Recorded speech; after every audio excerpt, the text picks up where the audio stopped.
Happy Monday, everybody. How's everybody doing?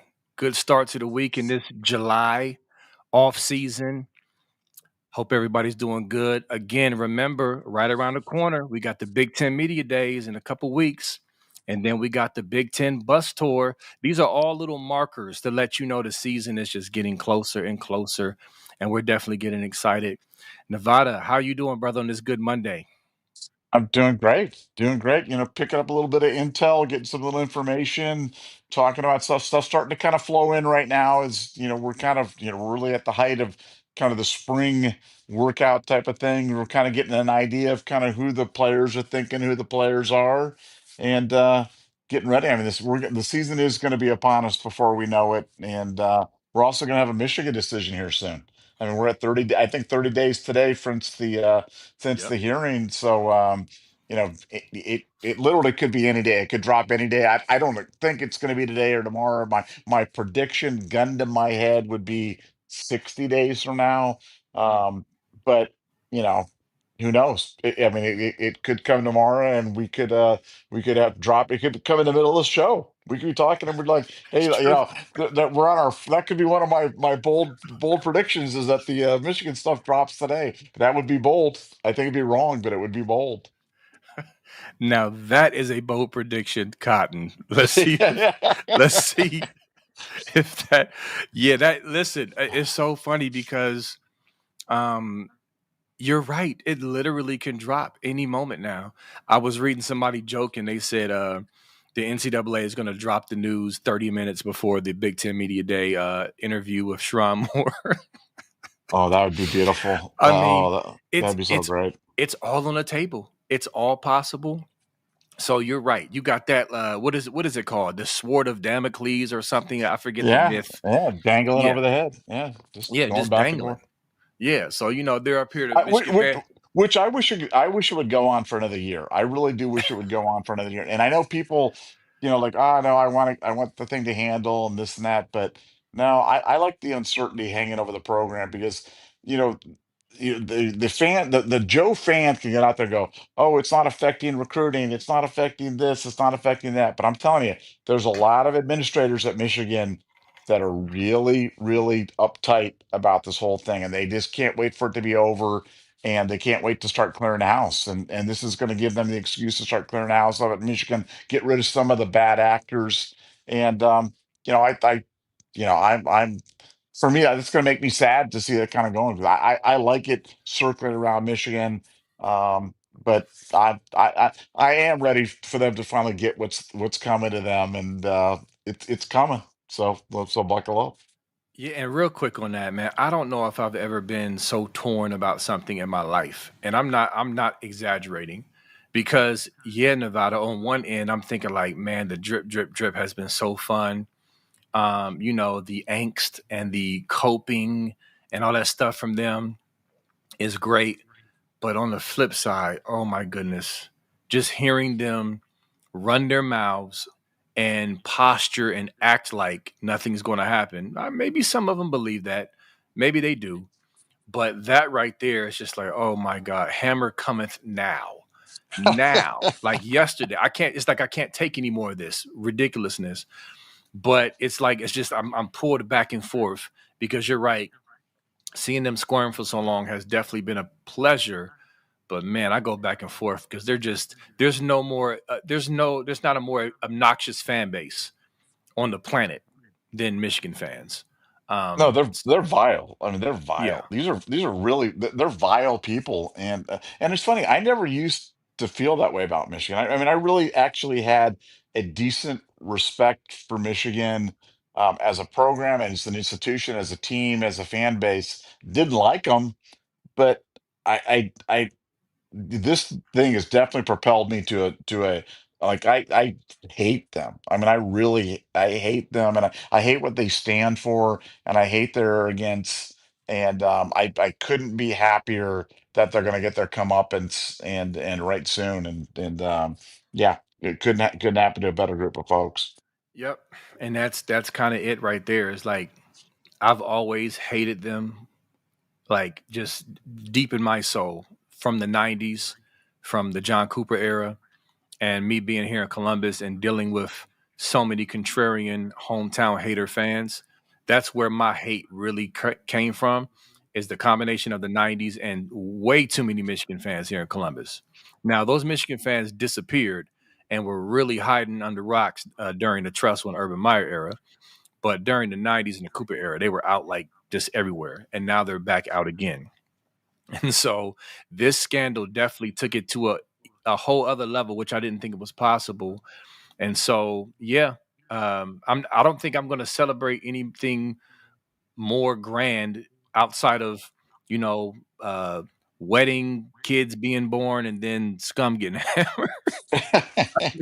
Yeah, I agree with that. I think that's probably right. That, I mean, you got to throw national championships in there somewhere on there. But yeah, Right. but it's definitely on the list, man. That's for sure. It's on the list. Yeah, yeah, I threw a little hyperbole in there just to make the point. Yeah, but they're high up on the list is my point.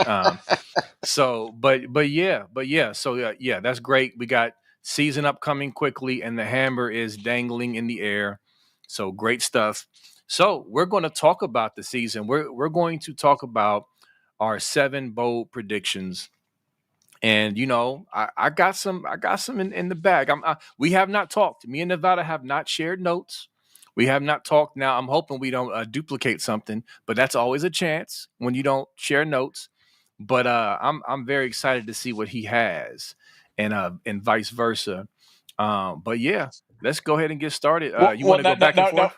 now wait a Oh, go second. ahead. Yeah, we'll go back and forth. But these got to be bold. These can't be the B in B Moses cannot stand for not bold. These got to be bold predictions because you can't be Okay. like, okay, well, Ohio State's going to win 9 games at least, Hmm.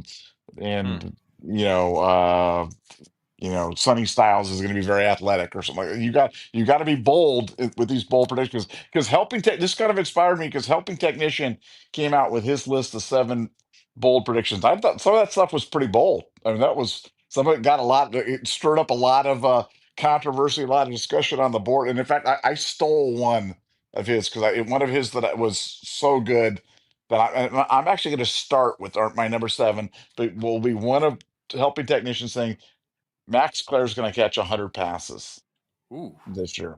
Yeah, Ooh. Max Clare's going to catch 100 passes. Now, I think the Ohio State record, I want to say, is 70 or something like that. Or I'm not sure whatever, make 54 or 70. I can't keep the numbers straight. But, Tyler Warren for Penn State caught 104 last year. Max Cutter caught 54 or 56 or whatever for a bad Purdue team that only played 12 games. So, you're talking about an Ohio State team that I think is going to play a 16 or 17 game schedule this year.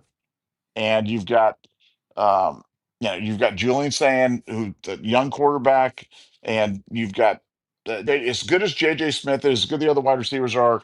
You know, I think they're going to deserve. They're going to get bracket coverage. Other teams are going to take those guys away because you can't afford to get beat over the top by that. And I think it's just going to. I think Max Clare is going to feast. I think he's going to feast in the middle of the field. I think he's going to feast as an outlet for Julian Sand, and I think we're going to go deep in the playoffs. So I think we're going to be playing 16 or 17 games. Which again, keep in mind for Ohio State, last year was the longest schedule by far. The most games by far that Yeah. Ohio State had ever played. I mean, when you go back in time and you go back in the 60s and 70s, a lot of times they only played 10 or 11 games. So to be playing 16 or 17, that's like another 50% of a season. So I think a lot of the offensive records are going to go down eventually just by virtue of the fact that the season's so much longer. But I'm going to go with 100 catches for Max Clare as my first bold prediction for the 20 with thanks to the Alpha technician on that one because that was a good one, but I like that. So what do you think about that one? That's crazy. Now, listen, I pulled up because my mind went to John Frank because I was trying to figure out who it was. But the Google machine says Ohio State record for receptions by a tight end is 55 by Billy Anders in 1966. And Wow. it says the career receptions record for a tight end is 121, held by John Frank. So, with that said, to your Now, point, the first, no, not to interrupt you, okay, but 55 back in 1956, that was a ton. I mean, yeah, yeah, that's a lot of receptions, man. yeah. I would imagine. No, I agree. So, are you saying, just to make sure I got you on record, are you saying the entire season, including postseason?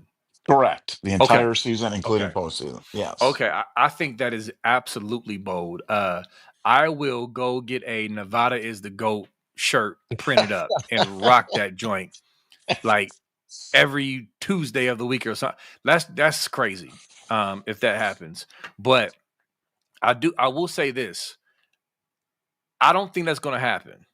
But I do think he's going to break some record. I think he may end up with the most receptions, but not 100, which is still significant. But we'll see. We will see if he. It's bold. It's bold. I'm a Oh, bold guy, and this is bold. now I'm under pressure. I wonder if mine are bold enough. Okay, you tell me if this is bold. Here's the Okay. first one I'll go with. Yeah. Okay, CJ Hicks will lead the team in sacks in the first 4 weeks of the season. Wow. That's bold. Yeah, I think that's bold, and I think it's realistic because I do believe Matt Patricia really likes CJ Hicks, and I think he's going to be in the laboratory, really trying to draw some things up to get him loose at the quarterback. We've all seen that if he has any skill set, he has that skill set to get to the quarterback, get in the backfield, and I think Matty P is going to make that happen. And I'm not saying our D ends are going to be trash in the beginning of the season. I'm just saying because of what Matt Patricia or deploys out there, that's my prediction. And I don't think anybody would have seen that coming because you're going to be thinking about Atkinson, you're going to be thinking about Kenyatta Jackson. You know what I'm saying? Guys like that, maybe even Edric Houston. So what you think about that, Nevada? Bold enough? Well, it's bold. I think you got the name wrong. I think the name's Arvell Reese is going to be the guy. That's because I think because I agree with you. I think the way Ohio State is going to attack is with stand up linebacker kind of Yes. hybrids coming off the edge. I Yep. think that's going to be a big point of emphasis for the Matt Patricia defense. And I think Arville Reese is going to feast this year. I mean, he's a special type of bendy. He's got that ability to kind of those great guys can almost get horizontal coming around the corner and get slippery coming through the things. And I think Arville Reese is terrific. I mean, I'd love it to be C.J. Hicks, which is a very bold prediction.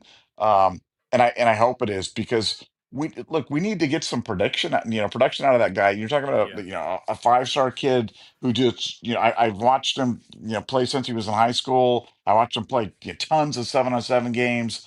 um Super athletic kid, super vocal, definitely kind of a holler guy, spiritual leader on that defense, but they have not found a way to activate him. I don't think he can play a traditional role, and so having kind of this specialty role for him, I think for your prediction to be right, what's going to have to happen is he's going to have to get a couple early. He's going to have to get off early. They're going to have to get Yeah. him in there, and they're going to have to start believing that no, man, this is the guy. This is the guy that we got to go with. Because I agree with you. I think that's his unique contributing skill set for the OSU defense is rushing the quarterback. And I do believe that that's the way that Matt Patricia wants to generate pressure. When people are like freaking out about edges and defensive ends and who's the guy and who's how we're going to get our sacks, I'm telling you, it's going to come from the linebackers. It's going to come from rushing linebackers and bringing guys in unconventional ways. I really think that's what Matt likes to do. That is what he likes to cook up in the lab. So yeah, no, I'd say that was definitely plenty bold. I'm not sure you got the name right, but it's a bold prediction, and we'll definitely see. So I'm going to go with my next bold prediction, um, being I'm going to go with that Philip Daniels, the transfer from Minnesota, is going to start games on the offensive line for Hmm. Ohio State this year. Philip Daniels, a guy that I am hearing a lot of good things about this guy. And I know he brought in, and initially people were thinking right tackle. Yeah. And, with Austin sliding out there to right tackle, I think that's going to be our right tackle. It's going to be now if Austin's, if he struggles, I don't think he's going to though, but because he's just one of those Ohio kids that just gets after it, and I think he's going to be terrific. But um, I think he's going to push Tiger on the inside. I think Tiger's one of the things the rap on him was that he was inconsistent when he was on. He was a force of nature. He was a juggernaut. He was the guy that was pushing guys around and making plays, but not sure it was consistent. Not sure they got it every play. And I think my bold prediction is at some point during the season that Philip Daniels starts games for Ohio State on the offensive line. Um, I I know people think we've got our five set, the four returning guys, plus Ethan.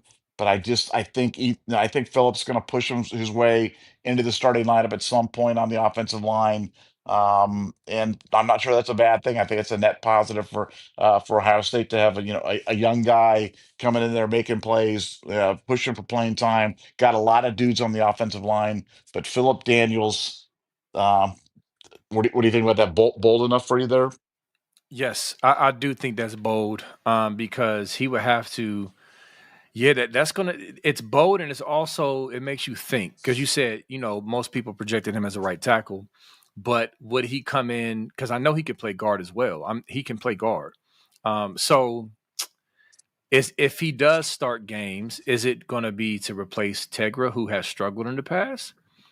You know what I mean? Like that's kind of what I'm wondering.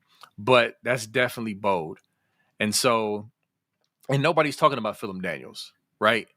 People think the offensive line is pretty much solidified Yep. with Tegra, Hinsman, Saraveld, your boy from Rice, what's his name, Ethan, and then of course, why am I forgetting the left guard? Um, Luke it's Montgomery. Yeah, Luke Montgomery. Yeah. I mean that's pretty much what people assume is going to be the starting lineup. So for him to come in and start without somebody getting injured, I definitely think that's a bold take. So yeah, interesting. Interesting. So actually, I'm gonna pull out my next bold take that goes kind of hand in hand with that. I was gonna do another one next, but this is a good segue. Okay. Because I'm very high on this O line. Whoever the starting five is, I'm high on this O line. And my bold prediction is that this Ohio State O line is going to win the Joe Moore Award this year. Oh, bold. That Bold. is my prediction. I love what we got coming back. I think the confidence of these guys coming back after the playoff run they went on with adding Coach Bo, who I believe is going to be a great coach who has a really good resume. I think he's going to bring back the consistent nasty of this O line. And specifically, he's very good with zone blocking schemes. We have struggled with zone blocking schemes in recent years. We haven't been really a well-oiled machine with that since J.K. Dobbins. So I think he's going to be able to bring that because Ryan Day, when he came here, that's what he wanted to do. He still wants to do that. He wants to be able to, run gap scheme, counter gap scheme, and zone scheme. And we haven't been that good at the zone scheme. And I think Bowen is going to come in and take them to the next level. And I think we're just going to maul people this year. So, yes, that is my bold prediction. If Philip Daniels is spearheading that, then so be it. That'll be great. What you think about that, Nevada? Well, I think it's bold for sure. And what's interesting is, I can't remember which service it was or which rating thing, but they had released like their top 10 offensive lines for 2025, and they didn't even have Ohio State on it. And they were doing their team review, and they were talking about Ohio State and offensive line being like a big question mark, like a big. And I agree with you. I think it's absolutely going to be a team strength. Um, you know, but when you think about with Ohio State football, how many you've been following Ohio State football your whole life? Like, how many years has the offensive line been a weak point for the Ohio State Buckeyes? Can you think of? Um, I'm going to say maybe two or three, arguably. That's it. Not often, not ever, Right. but it's like every year for the past 30 years, man. I've been hearing people complain about the offensive line and about Yeah. we don't have enough guys and we don't have enough this and we don't have enough that. But man, I mean, offensive line, Ohio State just finds a way to bring it on the offensive line. And maybe some years we've been really, really lucky because I can remember many, many, many years where the the starting five for Ohio State started every game. like literally started every game. There were seasons where they took almost virtually every snap Yeah. for Ohio State. And to go from that to last year, where we were playing guy number 9 on the offensive line rotation, Yeah. that is, I mean, we lost a first team All American, and Josh Simmons.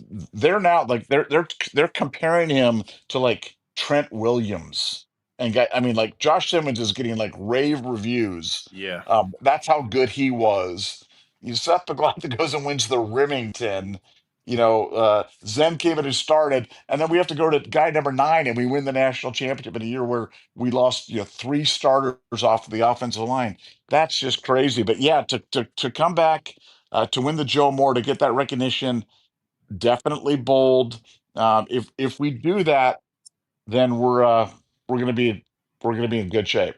We're gonna be in really good shape. But I like that bold one. That's gonna lead me to my bold prediction number 5, 5. which I'm Okay. gonna go with. I'm gonna go with Mylan Graham is gonna outperform Carnell Tate. Mm. Mylan Graham will outperform Carnell Tate. And let me give you my reasons for this. Yeah, I want to hear this. Well, I think it's about connection. I think that, Julian Sane, when he's been coming up, or, for the past year, the guy that he's been throwing to primarily has been Mylan Graham. Yeah. Like that's a guy that like Will Howard was throwing the ball last year to Ennis and to JJ and to Carnell and to, all those guys. But the guy that Julian was drilling with was Mylan Graham. And I loved Mylan Graham in high school. I thought he was just, I mean, people forget he was a 5-star because he enrolled late. I shouldn't say enrolled late. He enrolled on time. He didn't enroll early, and so people he became the forgotten man on that team. And I mean, I think he's just a potential superstar. I think he's a potential Chris Olave type of wide receiver, Garrett Wilson type of wide receiver, and I think he's got that connection with Julian Sainz. So I think Sainz going to be looking for him. So none of this is about Carnell Tate. Is because Carnell Tate will be a first round pick next year. I don't. That's not a bold take. That's just Carnell Tate's going to be our next first round pick, and Carnell Tate's going to go on and make $350 million in the NFL. That's not a bold take either. Yeah. But I think Mylan Graham, not by a lot, but I think Mylan Graham will outperform Carnell Tate this year because I think Mylan Graham's him, and I think he's got that special connection with Julian Sane, where Julian's going to be looking for him. And I think that the top end of our wide receiver room is going to command so much attention from defenses. The other guys are going to, you know, they're going to, they're not going to get as much attention, and they're going to be, they're going to be able to rack up some big numbers. So I'm going to say Mylan Graham outperforms Carnell Tate. Bold prediction number 5. Okay, that's good stuff. Can I ask you some follow-up questions about Yes, you that? yes, you may. All right. So do you think the outperform will consist of not necessarily more receptions or yards, but more splash plays from Mylan Graham, or do you think he'll outperform him just statistically in general overall? I think just statistically, when we look at the end of the year on like receptions, yards, TDs, we're going to look at it and go, "Wow, Mylan Graham had a better season statistically than Carnell Tate." Again, it's bold. It's a bold prediction for a guy to come Yeah. that's going to outperform a first round pick. But like I said, it's a combination of, I think Mylan Graham is him. I think Julian Sane is going to be looking to him in terms of the connection. And again, none of this is a diss on Carnell Tate. I think Carnell Tate Right. is absolutely fantastic, but I think Carnell and JJ are both I think teams are going to try to scheme to take those guys away. And when they do, it's going to leave other guys. The other guys are going to really be the benefactors. And I think those guys are going to feast. And I think those two guys are going to be Max Clare and Mylan Graham. All right. Listen, man, I got to ask you one more thing, okay, before we Yep. move on. Yep. So, with all that said, and I know you have not forgotten this person, but I'm going to put them out there and ask you, what about Brandon Ennis in this I, equation? What's your I thoughts on Brandon? to me, I'm just going to say this. He just looks a little stiff to me. He looks a little Okay. stiff. He looks a little stiff to me, and I, he reminds me a little bit of Julian Fleming, a little bit of you know what I'm saying? Hmm. Like good player. Yeah, I don't like I said, Milan's just different, man. Milan's just different. And so I hope Brandon Innes just like makes Nevada look like a fool and he goes off and gets 1,500 yards and 21 TDs and we're just like we all have a big laugh on Nevada. He just looks a little stiff to me out there where I think Milan Graham is just a little bit more fluid, a little bit more of an easy mover, a little bit more natural out there. That's just my take. Now, again, I'm open to counterpoints of view on that. I'm open to comments and other discussions, but I just think I think Milan's different, man. I think Milan's a different level of I think there's notches, you know what I'm saying? Yeah. And JJ's up there on Krypton or wherever he is, and then there's notches below that. But Yeah. I just have Milan just slightly above that because I think just Milan's a little bit more fluid and can get open as a result. Now listen, it's funny because we're over here talking about, oh, well, we got the Bentley over here and the Bugatti over there and the I know, Rari over there. I know, I You know what I'm know. saying? So it's like it's. I hear you on Marlon Graham. He to me his ceiling for explosiveness is beyond Carnell Tate and Brandon Ennis. Um, and I would even argue his explosiveness, just specifically the explosiveness, like on a 9 route or something, is right there, if not better than Jeremiah Smith. And I know that sounds blasphemous to people, but I just think that's his skill set. Like, you know how Devin Smith just had a knack for just the 9 route. I mean, Yeah, he's yeah. just going to beat you deep. That's just he's not Jeremiah Smith. He's not the, but that he was elite at that. I think Marlon Graham is going to be like that. But I do think in his seeing I've been seeing him. I was looking at him working out in Florida with JJ and Carnell earlier today. He looks a little more twitchy. He looks quicker because you're right. I think when he first came in, he had the brute physicality, tough guy, willing blocker, but you wanted to see a little more twitchiness out of him, a little more explosiveness. From what I've been seeing and even hearing, coming out of spring camp, he seems to be getting a little more twitchy. And so I think my comp for Brandon Ennis is KJ Hill. And why I say that is because I think he's going to be eating a lot with a lot of underneath routes, a lot of crosses, a lot of digs, even the occasional handoff in the backfield. I think he's going to get a lot of touches that way. But I agree with you, Nevada. Mylan Graham's skill set, he's just going, and that's why I asked you for clarity on the outperforming, because even if he doesn't outperform Carnell statistically, I think he's going to outperform him with splash plays, Mylan Graham. But that's good stuff. That's good stuff, and that's definitely bold, man. So, because I know some people love Carnell Tate, and they looking at you like what, but that's why it's a bold prediction. So, all right, so I'm gonna go with I believe my last one, even though I had a bonus one. I'm trying to decide which one I'm gonna Ooh. throw out there. Oh wow. Wow. You can throw them both out too. We could go eight. We could Okay, go let's do crazy and 8. just go. Let's do Let's eight. go Okay. crazy, crazy 8, Okay. like from Breaking Crazy Bad. eight. Yeah, I like it. Crazy eight. All right, so my next one, Lincoln Keenhose will have. First of all, he'll have a package. He is going to have a red zone package. That's kind of a semi prediction, but the bold prediction is that Lincoln Keenhose is going to have 8 rushing TDs this year out of Wow. that package. I know that's a lot. I Wow. think that is going to be the missing. How can I put it? That's going to be something that many analysts are not going to be talking about. I think Ryan Day wants to have Lincoln Keenhose, really a part of the offense. I think he really wants to utilize his skill set with running the ball and the threat to throw.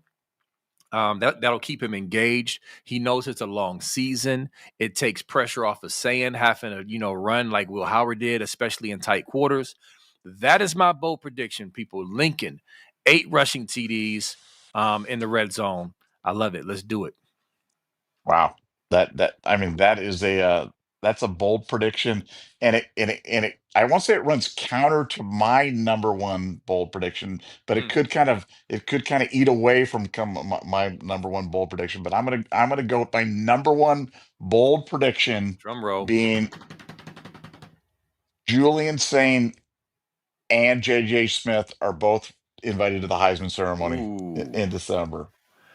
Two Ohio Ooh. two Ohio State Buckeyes invited to the Heisman Trophy ceremony because I think that JJ Smith, I think his talent is just so undeniable. Yeah. Um, like I said, I really believe he's going to be there, and somebody's going to be getting him the ball, and that person who's going to be getting him the ball a lot is going to be Julian Sain.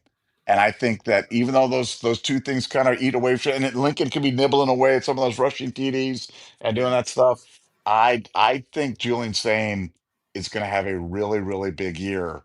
Um, and again, even if teams bracket JJ, and even if teams roll coverage over the top and do stuff, you just can't. You can't. You could tug on Superman's cape, but he's eventually he's just going to fly by you. And so that's that number one bold prediction: two Mm. Buckeyes at the Heisman Center. That is indeed bold. Okay, this is great stuff, man. This is better than I was excited about this show, but this is even better than what I thought. I got some more follow-up questions for you. Can I Okay, ask you lay it some on, questions? lay it on me. All right. So if this well, first of all, two-part question. Number one, and this is for the chat, anybody out there, and I may just be having a brain fart, but has there ever been, and if there has been, when is the last time a quarterback and receiver duo has both been in New York? That's the first part of the question. I don't know If if it's ever I don't know if it's ever happened Yeah, I before. don't think I it's don't ever know. happened either. So, do you understand? And I'm not being condescending. Do you Yeah. understand how bold this is? Really bold. Yeah, it's if bold. if that's the case. It's bold. So, I'm telling you, I think Julian Sainz is going to be the best quarterback in college football this year. I'm just telling you, I think Julian Sainz is yeah. going to be the best quarterback in college football this year. And um, I know I'm putting a lot on a guy that's never started the game, and he could go out there and just soil the buoy the first game, and we're like, oh my god, this guy's terrible. Nevada? What were you talking about? Um, but I think Julian Sainz him. I think he's him. I think he's the guy. And I think they're going to do stuff that nobody's ever done before, and that way, like I said, we wanted bold, right? We didn't want to just kind of go down with the non-bold prediction. This is bold. I don't know if it's ever happened before. I don't know if two teammates, maybe since like Doc Blanchard and Mr. Inside and Mr. Outside and Glenn Davis went there, but I don't know if it's ever happened before. So, but Julian saying JJ Smith both at the Heisman ceremony. Interesting. That's crazy. That's crazy. But it makes sense because, like you said, somebody has to throw the ball to him. Which leads me to my follow-up question. Yes. My second part of the question. Okay, because here's the thing. I think Jeremiah Smith is already grandfathered into New York. Yeah, I agree. I agree. He's, I agree. I mean, like, unless knock on wood, whatever, God forbid, he would have to really crash and burn to not go to New York at this point. Like he's Yeah. coming in as a Heisman favorite. He has to be, or one of them, top Yeah. three. So I'm not going to focus on JJ's stats, receptions, touchdowns, but what does Sands' stats have to look like to justify such a rare feat from your standpoint? Well, I think first of all, Ohio State's got to win games. Let's go. Let's go away from the stats. Let's go. I mean, because the Heisman thing isn't just a stat game, as you're well aware. It's Mhm. really it's about who gets the buzz kind of going behind them. So Ohio State's got to come out of the gate, beat Texas. Yeah. Julian Saint's got to outperform Arch Manning, the golden child, and he's got to establish himself as the best quarterback in college football. So they got to win games first of all, and then he's got to throw for 4,000 yards. He's got to throw for 40 plus TDs. He's got to keep his interceptions 10 or below, and I just don't know if there's another quarterback because I just like I said I think we're going to get a chance to see week one the two best quarterbacks in college football go at each other. And I've said before, I think Julian Saint's going to outperform Arch Manning. I think he's that guy. I think it's kind of like when Maurice Clarett came on as a freshman and you saw him just game one just go off and you're like, wow, I'm watching something really special. I think people are going to get the same thing with Julian Saint. I think they're going to watch him play and they're going to go, wow, I'm watching something really, really special here. And if he gets that buzz behind him early, he can rack up some of that stuff going on right there. I think he can ride that momentum all the way throughout the season.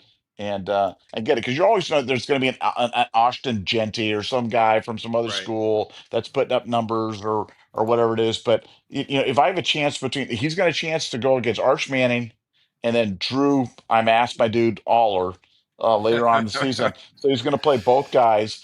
And good thing JJ McCarthy doesn't have any more eligibility at Michigan. Otherwise, JJ McCarthy, who's the greatest quarterback to ever play in college football and never throw for over 200 yards in a game or whatever it was, he's gone on to Minnesota. So I think all those things, all those facts combined, and it really lends itself to the fact that Julian Saint could have a big year. Because I just don't know who else is going to be, that guy. I don't know who else has kind of got that rub, who's kind of got the media notoriety. Because the Buckeyes, the defending national champion, they're the team in college football. I mean, we know that, that they just got to do their part, and if they do their part, win those games, they're going to be looking to the quarterback for a lot of that.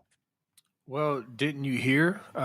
Your boy Arch Manning has been anointed king of college football by No, Paul Feinbaum. they're saying that we're gonna find out the king may be dead. Long live the king. On August 30th. But I mean, hey, if Arch Manning marches into the stadium and runs the Buckeyes around and does his thing, then I will eat humble pie and say, yeah, Arch, you're the man. But um, that's a big task. That's a big order for him. Yeah, Ohio State might have to, get what is the Game of Thrones poison, the strangler, and dip it in the king's wine in the shoe when Arch comes there. I think they're just gonna just keep hitting him. I mean, heck, last game, but he had one carry, got hit so hard that they like knocked him out of the game. I mean, that's why he Yeah. wasn't in on that goal line pack. People were like wondering why Sarkeesian didn't have him in on the goal line pack run. That's because his head was frazzled on the sideline. He wasn't eligible to play. Yep. And real quick, there's only been three times, Nevada. Okay. 2020, Alabama, Mac Jones and Devontae Smith. See that well look there's your count. Yep. There's your Yep. because Mac Jones kind of came out of nowhere. I mean, nobody was really talking about Yeah. Mac Jones before the Good season. point. True. Yeah, they ran the table, did the thing, and it got it. That's there. And Devontae Smith obviously was a freakazoid in college. Great player, but he ain't Yeah. JJ. And his last name's Smith. Come on, do you see any? That's an Could it omen. possibly? That's an omen right there, man. I'm telling you, that's an omen. That's definitely an omen. And then Oklahoma 2016, Baker Mayfield and Dede Westbrook. Wow, And wow, then Dede Westbrook. yeah, that's what it says. Wow, that's I don't crazy. remember that. And then I don't know. 1964, Notre Dame, John Huerta and receiver Jack Snow. Well, see that So there you go. three. That's it. But no, that's a great point about Mac Jones because nobody's talking about Julian saying right now. Outside of Columbus, and if they are, he's mid, and they don't believe, and all this other stuff. So, but yeah. So with that said, I think that's a good segue again to my last bonus crazy eight prediction because it involves Arch Manning and Texas. And I don't know, maybe it's not that bold, but based on the talk and just the challenge of this game, I think it's kind of bold. But OSU will beat Texas by double digits and hold Arch Manning and that Texas offense under 300 yards, and they'll have two interceptions in that game. So I think that's bold. There's people who think we're going to lose or this is going to be a barn burner. There's my bold prediction for that game, which will again go hand in hand with what you said about really starting the trajectory for a Heisman run for Julian Saint and not just Jeremiah Smith. Honestly, I think winning that Texas game, I would even say he has to, right? He has to win that game to really be a legit Heisman candidate. I think yeah, if they don't win the game, that would be darn near impossible to kind of get that kind of momentum behind you because so much of these Heisman campaigns are just about who people start talking about, and that's why we've been on the SID at Ohio State, the soon retiring Jerry Meg for so long, because these campaigns have just been uninspiring, and that's why we've been up until last year had been really shut out of most major awards. So yeah, I think that you got to get kind of the buzz behind the guy, and the buzz is definitely with JJ Smith right now, but the buzz could certainly move to Julian saying if he's able to stand up there in a head-to-head battle with Arch Manning in the shoe and do that, that would be that would be quite an accomplishment to beat Texas, because Texas is going to be loaded for bear. We beat Mhm. them in the national semifinal.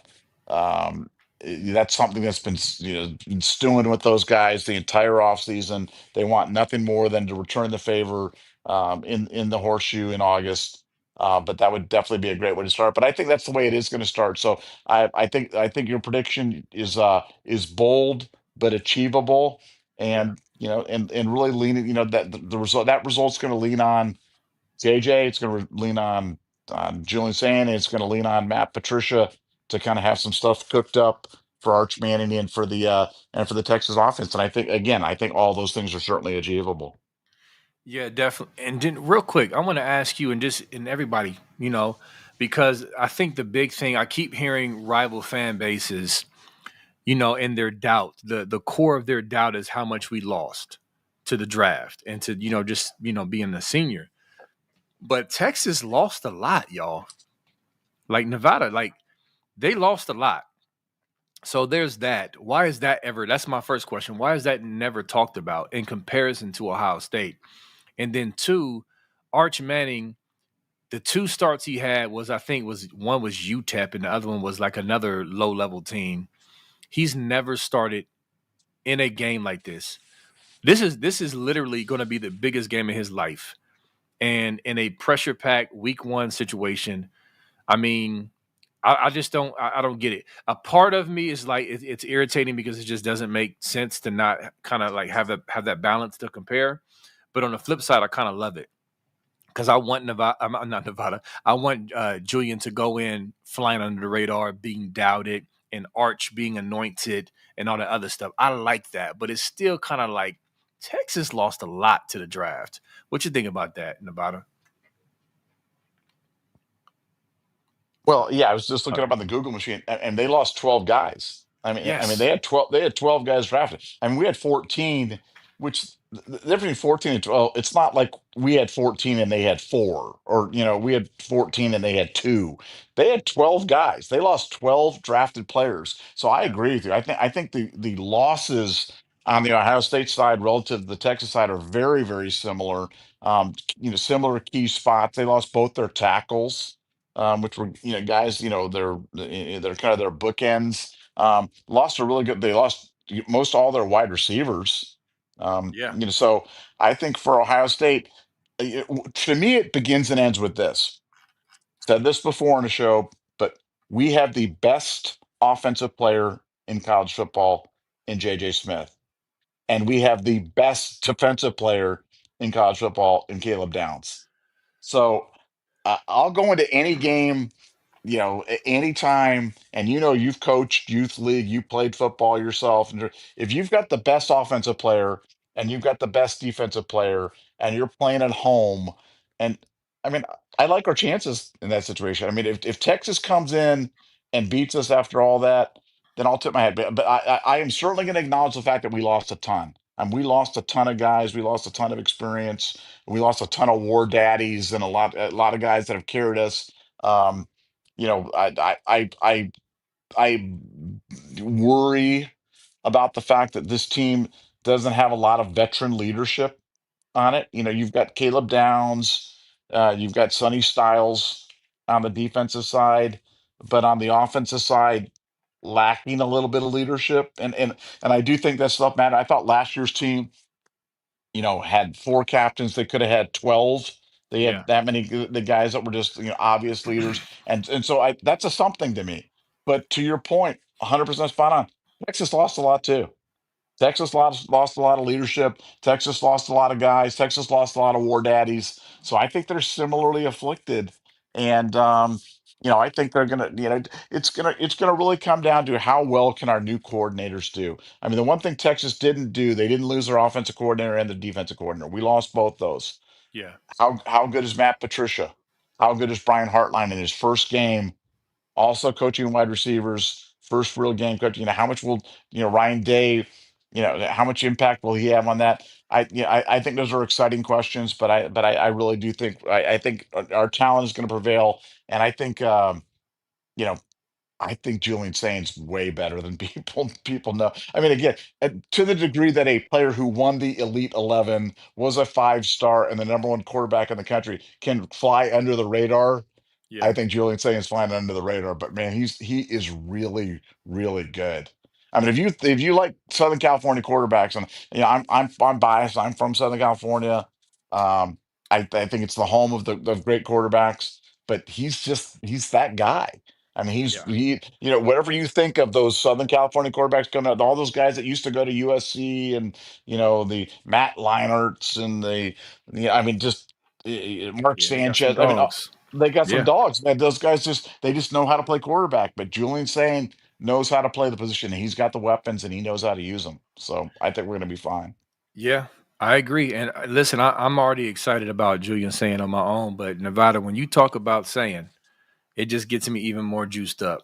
You ever seen those memes where it says, I want my spouse to look at me like such and such looks at them, and they show the person just looking at them with heart eyes, like your love And, for Julian saying no, comes no, through. Like, I'm just telling you, he's so good. I mean, he is so good. yeah, He's a kid that I saw as a sophomore in high school, and was thinking, man, because at the time, like there was no connection between him and Ohio State. There really wasn't any even communication between him and Ohio State, and you're just thinking he's going to end up. I thought at the time he was going to end up at USC, something. Then he ends up at Alabama, and you're like, oh man, I mean, you wonder why Nick Saban won so much. It was getting guys like that. And then Nick yeah, Saban leaves. I mean, but when the goat, goes across the country and gets you, and when the South Florida Express, who can get any quarterback in the country to throw to their guys, goes across the country and says that this is the guy we want to be our quarterback in our 7-on-7 national tournaments. I mean, he's just different, man. He's just different. I'm not sure we've ever had a quarterback quite like him.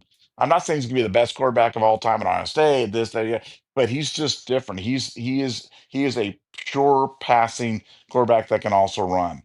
And I'm not sure we've ever had a guy quite like him before. He's not, again, he's not blessed with the pure athleticism of a Justin Fields, or the golden arm of a Dwayne Haskins. But man, this is a guy that just knows how to play the quarterback position and can spread that ball around. yep. And he gave us a little glimpse of that in the spring game with just accuracy, efficiency, command, all of that. So I'm excited. I'm definitely excited. And just a couple more things before we get into the super chats. You mentioned Caleb Downs, and I'm really hoping he doesn't get robbed for the Thorpe Award this year. Like he needs, I think he's going to win the Thorpe Award. So there's that. And then also, we got a Penn State fan in the chat, which is cool because I wanted to briefly touch on them, Nevada, because remember I said I like the Arch Manning buzz. I like the fact that we're being kind of, under the radar. I love the Penn State buzz. I love that these analysts are all picking Penn State to win the Big Ten. I love it, love it, love it. And they got to come to the shoe. Drew Aller, who I have been completely underwhelmed with over his career, has to come to the shoe and get off the schneid of beating Ohio State. And I'm even with what they picked up in the portal, I gotta believe it to see it as far as the wide receivers. Their running backs are solid, they're good, but I'm not blown away by them. Sorry, Penn State. Their defense is going to be good. They've got some good guys. Nose is a good coach, but it's a wait and see for me to see if Penn State is actually a national. When is the last time Penn State has had this target on their back? Being the man, like you're the one. We're picking you. Like, when has that ever been the case? Has James Franklin ever done that? So, Nevada, how do you feel about all this Penn State talk? And where's your concern meter at with them beating us this year in the shoe? Well, my concern meter strictly is with the fact that they've got an impossibly easy schedule. They've got a 2-game season. Their Let me pull schedule up their schedule while you're their talking. schedule's so impossibly easy. But they have to come to Columbus, and you look at Penn State's record in Columbus. It's been an absolute house of horrors. Drew Aller 2 years ago might have had the worst game than anybody's ever had in like the history of college football. I think they were Yeah. like 1 for 14, and that in third down, that conversion was like in the fourth quarter with like 2 minutes to go or something like that. I mean, but their schedule's really easy. And if you don't, I mean, schedule, that's the first thing that I look at for most teams when I'm kind of evaluating how are they going to be? Are they a national championship contender? Because the schedules are so different. It's not like the NFL where the schedules are pretty balanced and you've got 8 home games, 8 away games, number of 2 games in the conference, and you can't look at the NFL schedules and say, "Wow, one team just really got away with it." But in college football, it's all about the schedule. I mean, last year Yeah. it was Indiana who didn't play anybody. This year, Penn State, like I said, I think Oregon and Ohio State. That's their entire season. Every other game's a win. So that's the only thing that scares me about them. They have no talent. I don't care what they got nothing in the portal that's going to solve their problem at wide receiver. They got nothing Yeah. on the outside, and Jim Knowles's defenses were wherever he's been. The first year has struggled. It takes a while for the install. You lost Abdul Carter, who clearly was their Superman on their defense last year. And I Hmm. think as smart as much as I like Jim Knowles, the first years have not been kind to him. And you combine that with playing at Columbus, but I think they'll be in it just because they don't play anybody this year. So I mean, You are look at that yeah, schedule. I'm looking now, Nevada. Good Lord. They got Nevada, Florida International, and Villanova in their first Yeah, three I, games. I I mean, look, we're playing Texas. I mean, we're Right. playing Right. Texas, and they're playing Florida International. I mean, like this is the whole thing. This is why I don't get me off on a rant about why Ohio State should not schedule those but I mean, this is what Penn State's doing. That they have chosen to play those games. There is no chance that they lose any of those first 3 games. None. Yep. And then they got Oregon at home, Yeah. right? And so that I mean, that's a tough game, but it's at home. And then of course you got at UCLA. UCLA, they got a little better towards the end of the year, but that's not really they should win that game. Northwestern at Iowa, which sometimes is dicey. Then they got to come here. Indiana at home, at Michigan State, Nebraska at Rutgers. Yeah, that schedule is cake soft. Yeah, it's terrible. So, yeah, you make a point. Basically, you're right. It's a 1-2 game season for them. They're going to have. I mean, the Ohio State game is always their Super Bowl. I mean, we're their biggest rival, and this is going to be the game of their life. Can they come on the road with all that pressure to finally get over the hump against a team that's going to be November 1st? So we're going to be a lot of reps for our young guys, a lot of experience, a lot of games under our belt. We're going to be loaded for bear as well. Not only the Jim knows element of how he left and all that other stuff. I can't wait for that game. So yeah. All right, so we can get into some the super chats we got here. And let me go ahead and stop this. All right, Jim Duchel, thank you. Thank you so much for the 1999 and always showing up. You guys are killing it tonight and don't listen to the white noise. Wanted to tell the scoop family, Lou Beth Oreo, head to the open. Hate to leave my brother. Nevada, you got a response for your brother, Jim? Well, Jim's just been such a great, consistent supporter of the show and of the site, and we love you, man, and just appreciate it. And we're just, I mean, B and I are just we're having a lot of fun doing this, and this has been a fun show for sure. But it's great, you guys. Your super chats go to our Pay It Forward. Help us sign up, military members, first responders, which I do every single day. So again, thank you guys for paying it forward. And Jim, thanks for your great support of the site, man. We love you, dude. Appreciate it. Yep. Likewise, and always appreciate the encouragement. Yes, a lot of fun. Me and Nevada, we've done shows in the past, and I thought we had some really good chemistry then, and so it's exciting to be able to go with him even more so now. So yeah, thank you for that, Jim. And then Jim followed up with another super chat. Thanks for the 9.99. Sorry for the my fat finger typing. Love my scoop family. All good, man. It's funny you followed up with a super chat just to say sorry for the fat finger. Thank you, Jim. And then a third one, 9.99. Matt Patricia confused his uncle Peyton a bunch. He will have this kid's head spinning. He's referring to your boy Arch Manning. For those out there who didn't catch that. So yeah, I'm going to be looking forward to what Matt Patricia sends at Arch Manning, because Sark is going to pull out some Q draws. He's going to pull out some, some rollouts to get him on the edge to show, be able to have the option to run or pass. He's going to put Arch out there to try to use his legs. And so I'm really, really curious to see what Matt Patricia puts out there and deploys. Are we going to spy him? What are we going to do? That's going to be one of the games within the game. What you think about that, Nevada? Yeah, no, it's gonna be fun. It's Matt Patricia's obviously aware of the dual threat that Arch presents, and I think for Patricia it's a great challenge. Yeah, I've said this before, but I just find this amazing though. Matt Patricia is the only person in the history of the world to have been an NFL head coach, defensive coordinator, and offensive coordinator. So yeah, you're talking about a guy who's superior intellect, like borderline genius smart. He knows what they're going to do. And we've got the kind of athleticism on the front. We can attack. It's not like we're big and slow and Archman's going to be able to run away from our guys. We've got Right. guys that can run. And he knows how to account for a running quarterback. He's seen it before. He's seen it before in the NFL. They'll be ready, but it's going to be a great chess match because I have nothing but respect for Sarkeesian. The change that he's made in his life, the way he's turned his life around, and I've always thought that he was just an unbelievable offensive mind. I thought he lost his mind around the goal line last year in the national semifinal. I thought that was not his best. That was not his best four play calls that he's had. But I'm sure he regrets that as well. But I think Mm. he's a great offensive mind, and I think it's going to be a great chess match between him and Patricia. Definitely a great chess match, and I'm also enjoying the chess match in the chat. Real quick before we sign off, I thought this comment was hilarious. We got knows, and he knows JJ's weaknesses.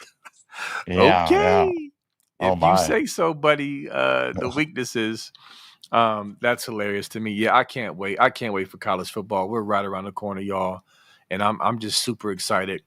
Coming off of a national title, getting ready to chase another one. Buckeye Nation, we are blessed. It's going to be another great year, and I'm excited, man. But Nevada, any last words before we hop off? No, just yeah, just we appreciate you guys all being here. We appreciate all your support, and yeah, we shared some bold. I want to see what your bold predictions are for the 2025 season, and we'll address some of those in the next one. But appreciate you guys being here. We'll see you tomorrow night. Yep. See you tomorrow night, Buckeye Scoop fam. Appreciate you and love you, and go Bucks.